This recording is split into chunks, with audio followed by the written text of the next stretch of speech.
आज मैं union carbide UCCL जो कि कंपनी इंडिया 1969 में इंडिया आई और ये एग्रीकल्चर प्रोडक्ट मैन्युफैक्चरिंग का काम उसने किया और काफ़ी अच्छे से कंपनी इंडिया में ग्रो की है उसने।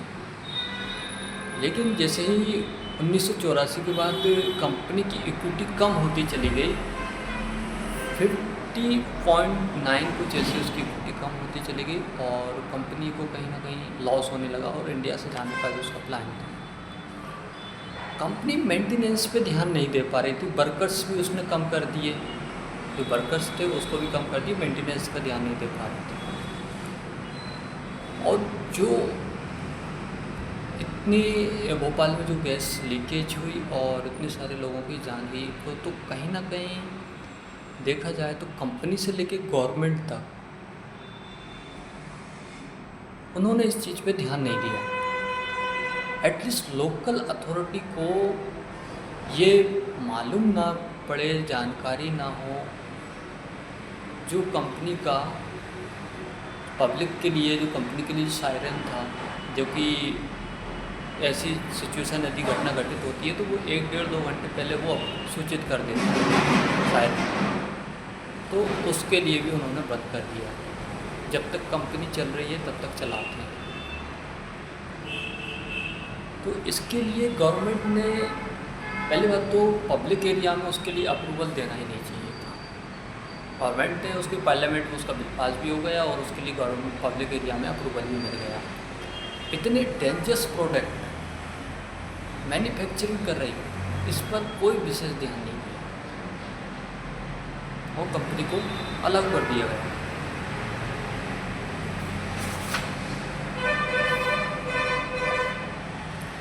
इसके बाद क्या हुआ कि डेंजरस इतने प्रोडक्ट, और जब कंपनी की स्थिति देखा जाए तो मेंटेनेंस ठीक से कर नहीं पा रही, वर्कर्स को मैनेज कर नहीं पा रही, वर्कर्स कम कर दिए उसमें, तो उसकी जांच की गई, जांच के लिए भेजा गया।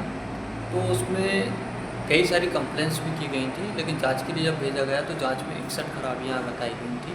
61 में से 30 ऐसी खतरनाक खराबियाँ थी उसमें। जब उनको इस चीज़ का पता चल गया कि 30 खराबियाँ हैं और उनको नज़रअंदाज कर दी, रहा सवाल उसका जो 3 टैंक थे जिनमें MIC गैस थी, एक टैंक खाली था और 2 टैंक थे, उसमें से कहीं ना कहीं एक गैस लीक हो रही थी और बहुत गंदी स्मेल ले रही थी वो। तो MIC टैंक्स का जो इंडिकेटर होता है, जो प्रेशर दिखाता है, वो इंडिकेटर को भी हटा दिया गया, बंद ही कर दिया, उसको ठीक नहीं, उसको हटा दिया। दूसरा, पब्लिक एरिया के लिए जो सायरन था कि 2 यदि ऐसी घटना घटित हुई 2-3 घंटे पहले वो सायरन बजने लगता है, उस सायरन को भी उन्होंने बंद कर दिया गया और लोकल अथॉरिटी की इस बारे में कोई नॉलेज नहीं है।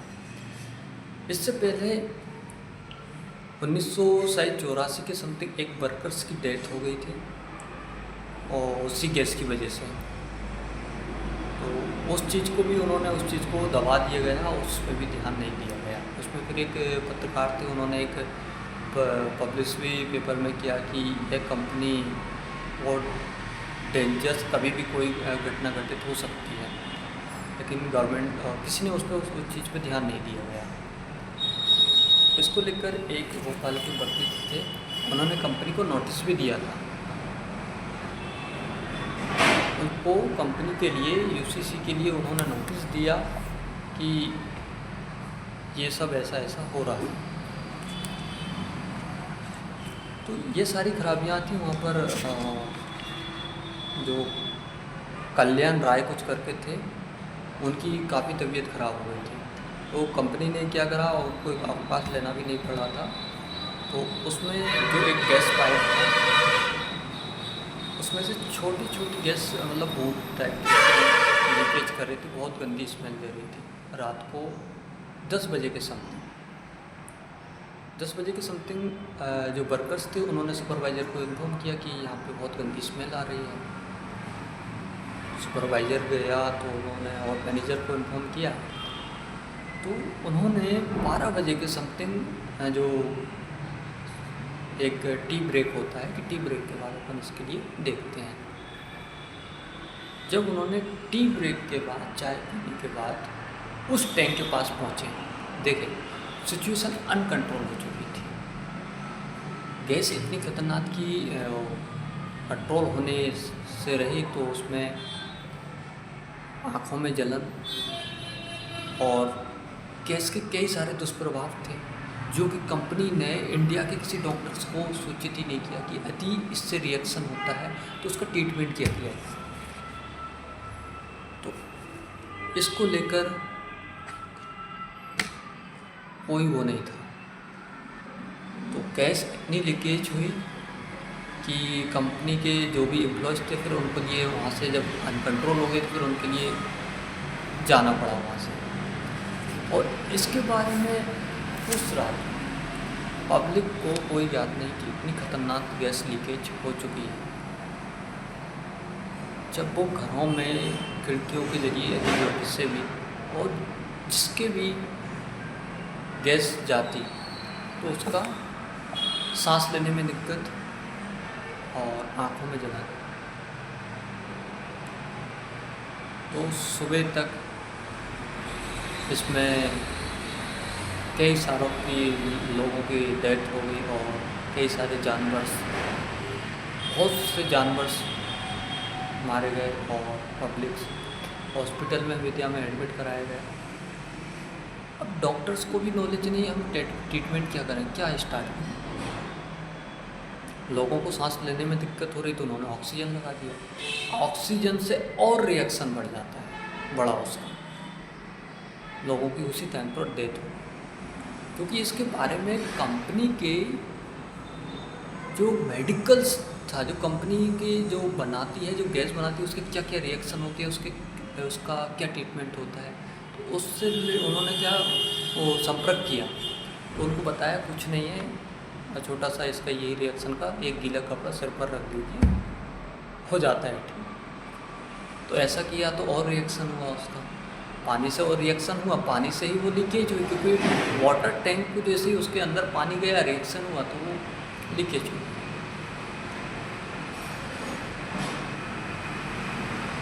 तो उसमें से उसकी जो गैस थी वो पूरी लीकेज नहीं हो पाई थी एकदम। कितने 3 टन के समथिंग, 3-4 टन से कुछ लीकेज हुई थी और फिर जो भी था मतलब बंद हो गई थी। और यदि सारी लीकेज हो जाती तो और कुछ घटनाएं घटित हो जाती। तो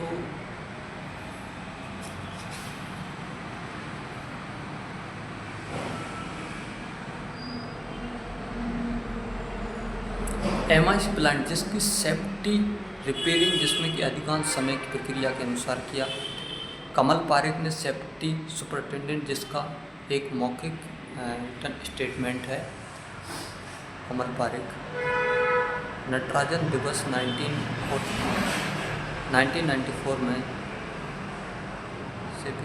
7 प्लांट इसके उसमें है। सुरक्षा समझौता अधिनियम डिजाइन डिफेक्शंस ऑफ,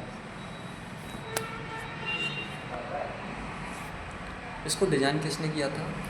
इसमें डिज़ाइन डिफेक्ट था, इस चीज़ को पहले से ही नोटिस किया गया और इसमें सीबीआई ने जांच की। सीबीआई ने जैसी पुलिस ने रिपोर्ट की उसी हिसाब से जांच कर दी और उस जांच का एलके सिंह कमीशन उसको गठित किया गया था। एलके सिंह कमीशन थी, उसने इसको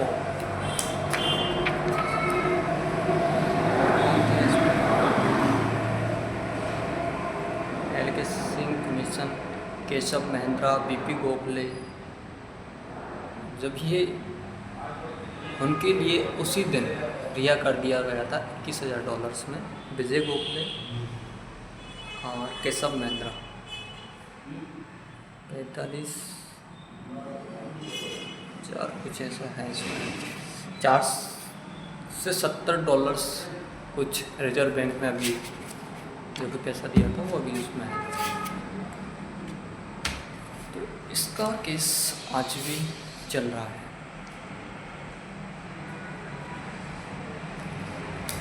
लेकिन अभी डिसाइड ये नहीं हुआ क्योंकि उसमें जो 2010 में जिसको आरोपी एक्यूज डिक्लेयर किया गया है कोर्ट ने कि इनकी वजह से ये सारी चीज़ें घटना घटित हुई हैं, तो उनकी तरफ से जो वकील हैं एडवोकेट, उन्होंने सीबीआई को, यानी कि सीबीआई ने ठीक से इन्वेस्टिगेशन नहीं की गई है, क्योंकि जब वो इन्वेस्टिगेशन की रिपोर्ट जो भी थी, जैसी पुलिस ने इन्वेस्टिगेशन हनुमानगढ़ पुलिस स्टेशन में उसकी एफआईआर दर्ज हुई थी, तो जैसी बनाई उसी आधार पर चली गई, ना ही तो कोई ध्यान दिया। तो इसमें जो अक्यूज की तरफ से एडवोकेट्स हैं वो जो कि टैंक्स बनाया, कैसे बना टैंक और टैंक का डिजाइन कैसा डिजाइन डिफेक्ट था, इस वजह से भी हुई है। दूसरी, कंपनी ने इस चीज़ को जानते हुए भी चीज़ों को नज़रअंदाज किया है। हालांकि कंपनी के जो मैनेजर्स थे वो कंपनी के वो इन्फॉर्म कर रहे थे कि इसमें खराबी है, थोड़ा पाइप में से पानी लीक हो रहा, मतलब गैस लीक हो रही है, लेकिन कंपनी ने उस चीज़ को नज़रअंदाज किया। तो सीबीआई ने क्या करा कि इन एम्प्लॉयज़ को ही, इनके लिए ही उन्होंने अक्यूज़ बना दिया, विक्टिम डिक्लेयर कर दी कि ये इनकी वजह से हुई है। लेकिन जो उनकी तरफ से आज वर्तमान में जो एडवोकेट्स हैं वो सीबीआई पे ही क्वेश्चन और जांच इन्वेस्टिगेशन कमेटी पे ही कर रहे हैं कि इन्होंने इन्वेस्टिगेशन ठीक से नहीं की है। तो देखते हैं उसमें क्या डिसीजन होता है, क्योंकि वो तो अभी कह नहीं सकते, क्योंकि कोर्ट के ऊपर है, कोर्ट डिसाइड करेंगे उसको।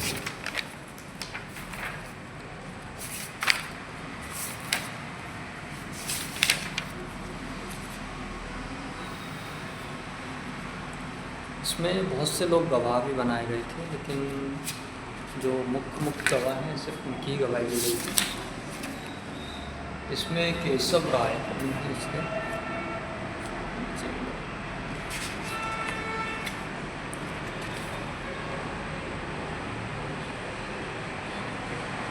शोएब कुरैशी और मुकुल शेट्टी टैंक से कूदकर ये भागे। जब सिचुएशन अनकंट्रोल हो गई तो ये भाग गए थे। हालांकि शोएब कुरैशी इसको और पहले पता चल गया था कि ऐसा हो गया, लेकिन वो शायद चले गए थे, क्योंकि ये शायद अभी कोर्ट में डिसाइड नहीं हुआ है कि क्या हो, कैसे गए, क्या गए, तो ये कोर्ट के ऊपर है।